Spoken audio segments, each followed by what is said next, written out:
Blindspotting is a film set in Oakland, America, and its main focus is on this guy called Colin, who is on his last 3 days of probation for a violent crime that he committed previously. He's got quite a violent best friend, and throughout the entire film it constantly looks like he's going to end up back in jail. He's really desperately trying to stay on the straight and narrow, and like every 5 minutes you think, oh crap, he's going to end up back in jail. He's going to end up back in jail. I'm not going to tell you if he does or if he doesn't, but there are several times throughout the film where it really, you think, oh, this is a bit tense. There were a few like dull moments that kind of lost my interest, but then they were few and far between, but then it picks up again, and then it got my interest again, and there was some light-hearted funny moments in it. According to IMDb, it's classed as a comedy crime drama. There were a few light-hearted moments in it, of like funny moments that made me laugh. It's not like laugh out loud, it's just kind of like like that, you know, there's nothing hysterical about it. And yeah, there is an element of crime in it, but I say he's desperately trying to be good because he doesn't want to end up back in jail. He's got like 3 days left and he's walking the line the whole way down. Basically, his best friend is such a bad influence. Yeah, it's worth a watch. As I said, there were a few moments in it that were just a little bit slow, that kind of lost me for a little moment, but then after these moments where I got lost, it always came back. It deals heavily with race issues, and near the beginning the police shoot a black man running in the back. Now obviously that's happened quite a few times in America.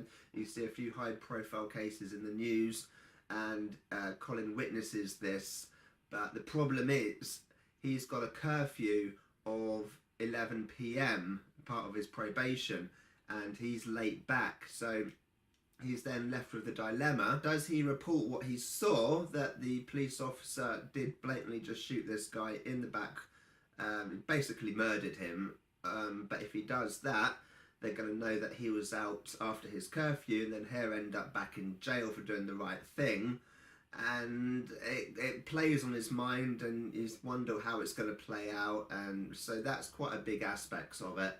But yeah, it is worth a watch. I don't know if it's everyone's cup of tea, but you know, I enjoyed it on the whole.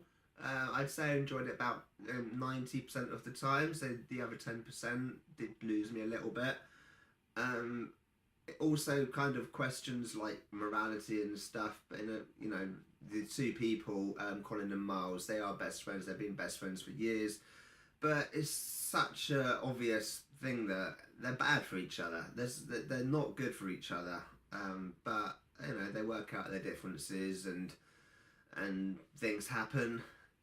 But yeah, overall I think it's shot well. It is filmed quite well. I mean, it is obviously a low budget indie film, but even so, the camera work's good.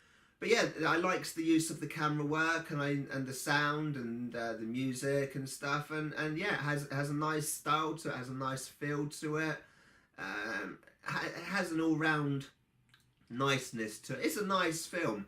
It's definitely not the best film I've ever seen, but it's not the worst either. It's up there with a good film. I'd say it's about here. It's not quite up there because of the dull moments, but generally, yeah, it's a nice film. So if you want to watch a film about someone trying to redeem themselves, be good, stay out of trouble to get off their last 3 days of probation, then yeah, it's worth a watch. Right, I am now going to watch another film and review that, so I will see you tomorrow.